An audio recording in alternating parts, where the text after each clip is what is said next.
ડાંગ જિલ્લાના સાપુતારા ખાતે ગુજરાત વિધાનસભા નાયબ મુખ્ય દંડક વિજયભાઈ પટેલના અધ્યક્ષસ્થાને સાપુતારામાં સશક્ત નારી મેળાનો પ્રારંભ કરાવવામાં આવ્યો હતો। વિજયભાઈ પટેલે સખી મંડળની બહેનોને પ્રાકૃતિક પેદાશોનું બ્રાન્ડિંગ કરવા સાથે મધ જેવી ચીજવસ્તુઓમાં ઉત્પાદનોની ગુણવત્તા જાળવવા અને સમય સાથે અપડેટ રહેવા અંગે પણ માર્ગદર્શન પૂરું પાડ્યું હતું। સાથે બહેનોને ટીમમાં રહી કાર્ય કરવા, સંગઠિત બની રહેવા અપીલ કરી હતી। 23 ડિસેમ્બર સુધી ચાલનારા આ મેળામાં ડાંગ જિલ્લાની કુલ 60 જેટલી વિવિધ સખી મંડળો દ્વારા તૈયાર કરાયેલી વસ્તુઓનું વેચાણ કરવામાં આવશે।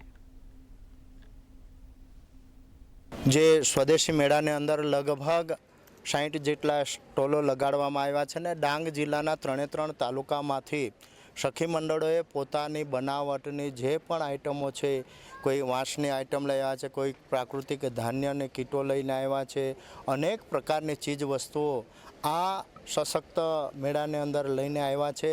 ખરેખર આ મેળાની અંદર જે બહેનોએ ભાગ લીધો છે એ બહેનોને બધા જ સખી મંડળોને અમે ખૂબ શુભેચ્છાઓ પાઠવી છે, કારણ કે આજે ડાંગની બહેનોએ ખૂબ સારું એવું કામ ડાંગની અંદર કર્યું છે। અમને જે મિશન મંગલમ અંતર્ગત જે સન્માનિત કરવામાં આવ્યું છે એના માટે હું એમનો દિલથી આભાર વ્યક્ત કરું છું અને સરકારશ્રીનો પણ આભાર વ્યક્ત કરું છું કે અમને આવી નવી તકો ડાંગ જિલ્લાની બહેનોને બહાર આવવા માટે નવી તકો આપે છે। એના માટે હું સૌનો ખૂબ આભાર માનું છું।